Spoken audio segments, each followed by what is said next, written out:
Hello students. तो इस lecture में मैं डिस्कस करने जा रहा हूँ न्यूटन के गति के जो नियम हैं उनको।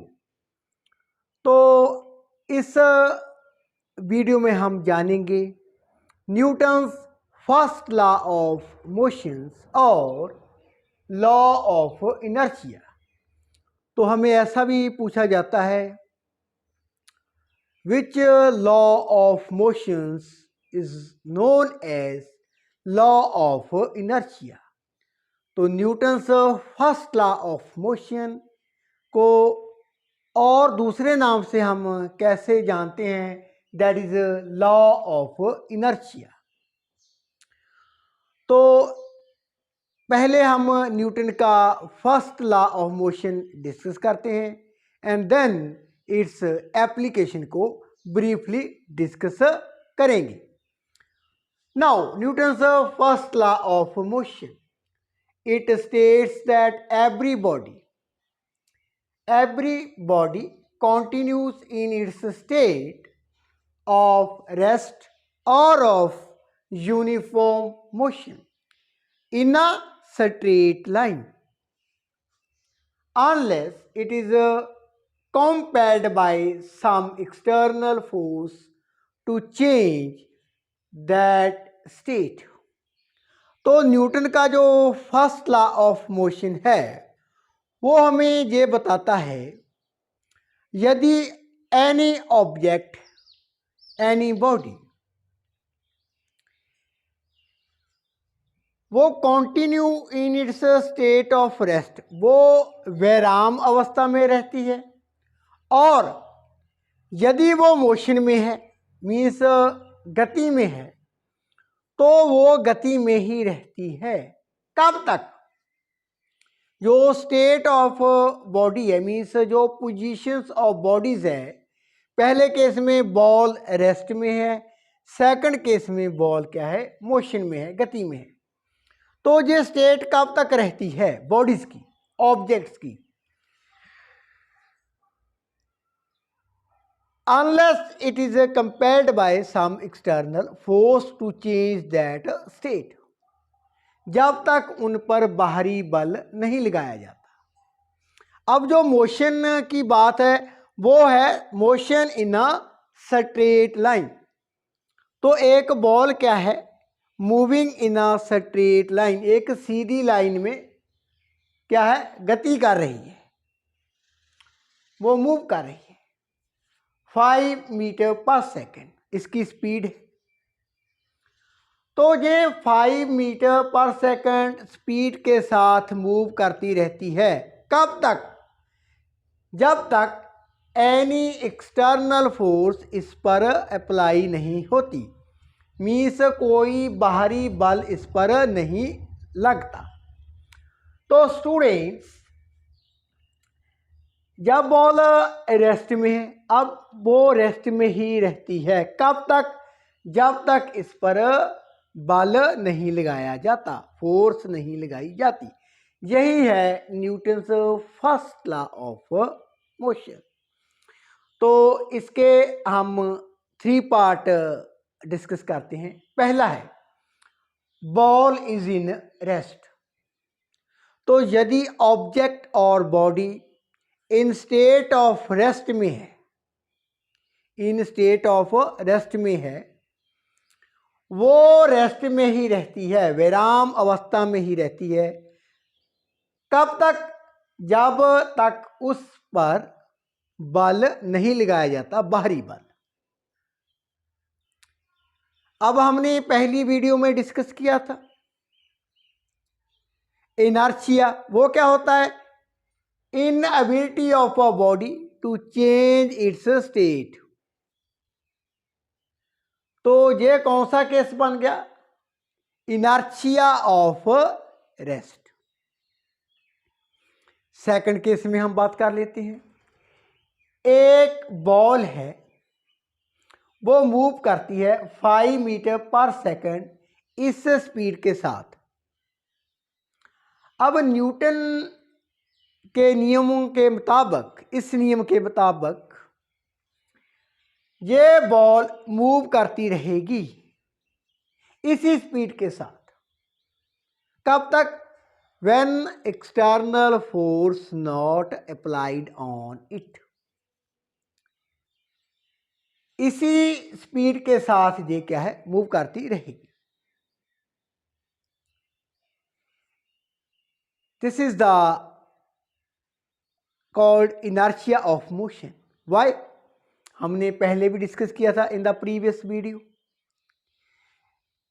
अब बॉल मूव करती है 5 मीटर पर सेकंड स्पीड के साथ, ऐसे ही करती जाती है जब तक इस पर एक्सटर्नल फोर्स मीन्स पुश और पुल अप्लाई नहीं होता, एनी टाइप ऑफ फोर्स, तो ऐसे ही गति में रहेगी कॉन्स्टेंटली।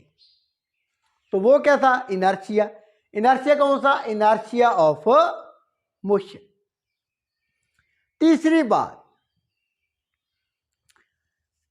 यदि इस बॉल की स्पीड को इंक्रीज और डिक्रीज करना हो और इसे विराम अवस्था में लाना हो, विराम अवस्था में लाने के लिए हमें अपोजिट डायरेक्शन में फोर्स अप्लाई करना पड़ेगा और इसकी स्पीड को इंक्रीज करने के लिए जिस दिशा में ये जा रही है तो हमें अप्लाई करने पड़ेगी फोर्स उसी डायरेक्शन में और फोर्स, तब इसकी स्पीड क्या है? बढ़ जाएगी। मीन्स इस बॉल की स्पीड इंक्रीज करनी हो, डिक्रीज करनी हो और इसकी डायरेक्शन चेंज करनी हो, तब भी हमें क्या होगा? एक्सटर्नल फोर्स अप्लाई करनी पड़ेगी, बाहरी बल को लगाना पड़ेगा, तभी इसका जो स्टेट ऑफ मोशन है, अब स्टेट ऑफ मोशन में है जी, तब वो चेंज होगी जब बाहरी बल इस पर लगेगा। तो इसी कारण हम न्यूटन्स फर्स्ट लॉ को लॉ ऑफ इनर्शिया भी बोल देते हैं। Newton's first law of motion is also known as law of inertia. तो ये था न्यूटन्स फर्स्ट लॉ। आइए सम एप्लीकेशंस जो डेली रूटीन में हम अपनी लाइफ में देखते हैं, कहाँ पर न्यूटन फर्स्ट लॉ अप्लाई होता है। सो स्टूडेंट, देखते हैं न्यूटन फर्स्ट लॉ हमारी जिंदगी में कहीं ना कहीं पर कैसे अप्लाई होता है। तो फर्स्ट एप्लीकेशंस, ऐसे आपसे पूछा जा सकता है, applications of law of inertia और न्यूटन्स फर्स्ट लॉ। पहली, when a running horse suddenly stops the rider falls forward. तो एक घोड़सवार है, जब वो क्या करता है, रनिंग हॉर्स, घोड़सवार ऊपर बैठा है घोड़े की, वो सवारी कर रहा है। अब घोड़ा है जो हॉर्स जब रुकता है सडनली एकदम, तो जो राइडर है वो क्या है, आगे को गिर जाता है ऐसे। Why? Because the lower part, जो राइडर है उसका लोअर पार्ट क्या है, अटैच है विद द हॉर्स। पहले दोनों ही मोशन में होते हैं, गति में होते हैं। जितनी गति, जितनी स्पीड हॉर्स की है उतनी ही स्पीड उसके ऊपर जो बैठा है पर्सन मीन्स राइडर उसकी है। लेकिन जैसे ही हॉर्स सडनली रुक जाता है, वो विराम अवस्था में आ जाता है, now in the state of rest. But जो अपर पार्ट है पर्सन का जो राइड कर रहा है वो क्या है, due to inertia of motion, means वो अपनी जो पोजीशन है मोशन की, स्टेट ऑफ मोशन, उसकी अयोग्यता है, वो अपने आप नहीं रुक सकता था, इसी कारण वो आगे को गिर जाता है। हॉर्स तो रुक गया, इन द विराम अवस्था में है, अब रेस्ट में है, लेकिन due to inertia of motion जो राइडर है उसका अपर पार्ट क्या है, जो कांटेक्ट नहीं है विद द हॉर्स, वो क्या है, गति में ही रहता है। Due to inertia of motion वो आगे को गिर जाता है। अब इसका ऑपोजिट केस डिस्कस कर लेते हैं। When the horse suddenly run, जैसे ही दौड़ता है घोड़ा, तो जो पार्ट हमारा बॉडी का कांटेक्ट है विद हॉर्स के साथ वो तो गति में आ जाता है, लेकिन अपर पार्ट क्या है, due to inertia of rest के कारण वो विराम अवस्था में ही रह जाता है। इसी कारण जब हॉर्स घोड़ा दौड़ने लगता है तो अपर पार्ट बॉडी का हमारा ऐसे हम पीछे को जाते हैं, ऐसे पीछे को जाते हैं। Why? Because before running horse and उसका जो राइडर था वो दोनों ही क्या थे, in the state of rest. लेकिन जैसे ही हॉर्स गति में आता है, सडनली एकदम आगे को बढ़ता है, लोअर पार्ट तो हमारा बॉडी का मूव करता है विद द हॉर्स के साथ, लेकिन upper part due to inertia of rest के कारण क्या हो जाता है, पीछे को चला जाता है। अब सेकंड एप्लीकेशन डिस्कस कर लेते हैं। Example, we had a carpet with stick to remove dust particle. तो स्टूडेंट्स, जनरली हम जब क्लीनिंग करते हैं हाउस की, तो समटाइम्स हम क्या करते हैं, विद द स्टिक, एक छड़ी के साथ हम क्लॉथ्स को, कारपेट को क्या करते हैं, ऐसे बीट करते हैं। तो जब बीट करने का हमारा क्या रीज़न होता है, because there is a dust particle, उस पर धूड़ मिट्टी के कण वो क्या होते हैं, वो ऊपर आ जाते हैं, and cloth is now dirty. हम डस्ट को रिमूव करने के लिए उसे, कारपेट को, क्लॉथ्स को क्या करते हैं, बीट करते हैं। तो पहले क्या होता है, dust particle as well as carpet क्या होता है, इन रेस्ट पोजीशन। अब दोनों ही रेस्ट में रहेंगे अनटिल बाहरी बल हम अप्लाई नहीं करते, तो स्टेट ऑफ रेस्ट में है carpet as well as dust particle. लेकिन जैसे ही हम स्टिक के साथ हिट करते हैं कारपेट को, अब कारपेट तो गति में आ जाता है, इन द मोशन, बिकॉज हमने उसको हिट कर दिया है। लेकिन जो उसके ऊपर डस्ट पार्टिकल होते हैं वो due to inertia of rest के कारण गति नहीं कर पाते। तो due to inertia of rest के कारण वो फॉल डाउन हो जाते हैं, नीचे गिर जाते हैं। तो कारपेट ऐसे ही आगे पीछे मूव करता रहता है। डस्ट पार्टिकल क्या है, क्लॉथ से, कारपेट से रिमूव हो जाते हैं। तो यहाँ पर हमारा फर्स्ट लॉ और जो कैसे in law of inertia apply होता है। आगे third example, a man jumping from a moving train में फॉल डाउन। तो एक पर्सन है, मान लेते हैं, जब ट्रेन मूव कर रही होती है, यदि वो वहाँ से छलांग लगा देता है, बस से भी लगा सकता है, ट्रेन से भी लगा देता है। अब जब उसने छलांग नहीं लगाई, वो ट्रेन में ही है, मान लेते हैं ट्रेन की जो स्पीड है that is 20 kilometre per hour. अब जो मैन है इन द ट्रेन, उसकी स्पीड भी कितनी है? 20 किलोमीटर पर आवर। जैसे उसने चलती ट्रेन से छलांग लगा दी, due to inertia of motion, जब उसने छलांग लगाई ट्रेन से, अब छलांग लगाते समय भी वो आगे को जाता है जिस डायरेक्शन में ट्रेन जा रही है, जिस डायरेक्शन में ट्रेन जा रही है।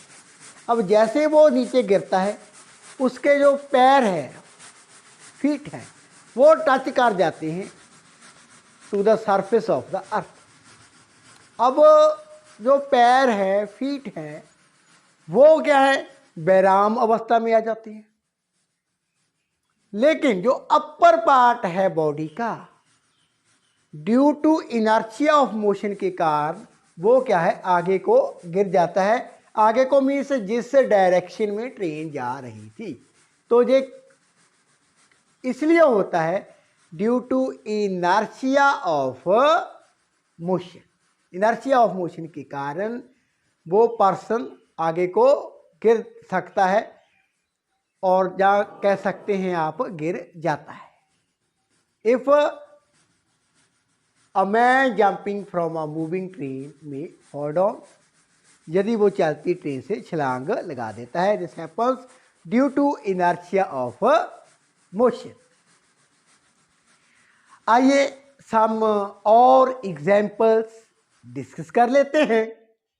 Student, this is a important applications of law of inertia और Newton's first law. A ball thrown upward in a bus moving with a uniform velocity return to the thrower। तो आप क्या देख रहे हैं? एक बस है जिसकी वेग 50 किलोमीटर पर आवर वेलोसिटी, इस वेग के साथ ये जा रही है। अब जो पैसेंजर्स हैं, एक पर्सन है टॉम। टॉम के हाथों में एक बॉल है। अब वो बॉल को ऊपर को फेंक देता है, लेकिन जो बॉल है वो उसके हाथों में ही आ जाती है। लेकिन यहां पर एक और बात मैं क्लियर करनी चाहता हूं। जो बस है इसकी वेलोसिटी यूनिफॉर्म है, यूनिफॉर्म चेंज नहीं होती वेलोसिटी में। ये 50 किलोमीटर पर आवर के साथ जा रही। तभी टॉम है जो, उसके हैंड में बॉल होती है, वो ऊपर को फेंक देता है। टॉम ने बॉल ऊपर को फेंक दी है, बॉल ऊपर को जा रही है, टॉम आगे को जा रहा है इस डायरेक्शन में, तो बॉल तो पीछे आनी चाहिए थी, लेकिन ऐसा नहीं होता। इसका कारण क्या है? जो बॉल है अगेन टॉम के हाथों में आ जाती है। यह होता है due to inertia of motion. कैसे? जब टॉम के हैंड में बॉल होती है स्टूडेंट्स, तब बॉल एंड टॉम दोनों की स्पीड क्या है? क्या है वेलोसिटी दोनों की? 50 किलोमीटर पर आवर। जैसे ही टॉम ने बॉल ऊपर को उछाल दी है, फेंक दी है, बॉल ऊपर को भी जाती है, लेकिन जैसे ही टॉम के हैंड से वो छूटती है, due to inertia of motion, उसके कारण बॉल आगे को भी जाती है। ऐसे बॉल ऊपर को भी जाती है एज वेल एज आगे को भी आती है due to inertia of motion. तो टॉम भी आगे को जा रहा है, बॉल ऊपर को भी जाती है, it adopt the parabolic path, ये पैराबोलिक पाथ को अडॉप्ट करती है, आगे को आ रही है। वैसे ही क्या है, जो टॉम है वो भी आगे को आ रहा है, अगेन उसके हैंड में आ जाती है। यदि स्टूडेंट मोशन यूनिफॉर्म ना होता, मान लेते हैं जब टॉम ने बॉल को फेंक दिया, ड्राइवर ने बस की स्पीड बढ़ा दी, तब उसके हैंड में नहीं आएगी। और ऐसा भी हो सकता है जब ड्राइवर ब्रेक लगा दे और कम कर दे स्पीड, बस की स्पीड को कम कर दे, तब भी टॉम के हैंड में वो नहीं आएगी। कब आएगी? जब बस यूनिफॉर्म वेलोसिटी के साथ मूव करती है। तो ये क्यों कैसे हुआ? बॉल अगेन जो थ्रोअर है टॉम है उसके हैंड में रिटर्न बैक आ जाती है। इसका रीजन है due to inertia of motion. तो बॉल एक पैराबोलिक पाथ को अडॉप्ट करती है due to inertia of motion. ये क्या है, टॉम के हैंड में अगेन रिटर्न बैक आ जाती है, दोबारा आ जाती है। आइए सम और एप्लीकेशंस डिस्कस कर लेते हैं। So in the next example students, athletes run some distance before taking a long jump. तो जो खिलाड़ी होते हैं, एथलीट होते हैं, यदि उन्होंने लॉन्ग जंप लगाना होता है तो वो क्या करते हैं, कुछ दूरी दौड़कर तय करते हैं। वाई? यहाँ जिस पॉइंट पर उन्होंने छलांग लगानी होती है उस पॉइंट से पहले वो कुछ दूरी दौड़कर तय करते हैं। Due to inertia of motion ये जो छलांग है वो क्या हो जाती है, इंक्रीज हो जाती है। छलांग कितनी इंक्रीज होगी, कितनी ज़्यादा होगी, it depends upon the initial velocity. तो जितनी वेलोसिटी के साथ एथलीट दौड़ता है due to inertia of motion, ये जो वेलोसिटी है, जो वेग है, ये एडअप हो जाता है। छलांग क्या हो जाती है, लॉन्ग हो जाती है, बढ़ जाती है। So that's why athletes run some distance before taking a long jump. तो यहाँ पर क्या हो रहा है, due to inertia of motion, जहाँ से उन्होंने छलांग का स्टेप लगाया वहीं से जो due to inertia of motion के कारण जो वेलोसिटी थी वो क्या हो जाती है, एडअप हो जाती है। छलांग क्या हो जाती है, लॉन्ग हो जाती है।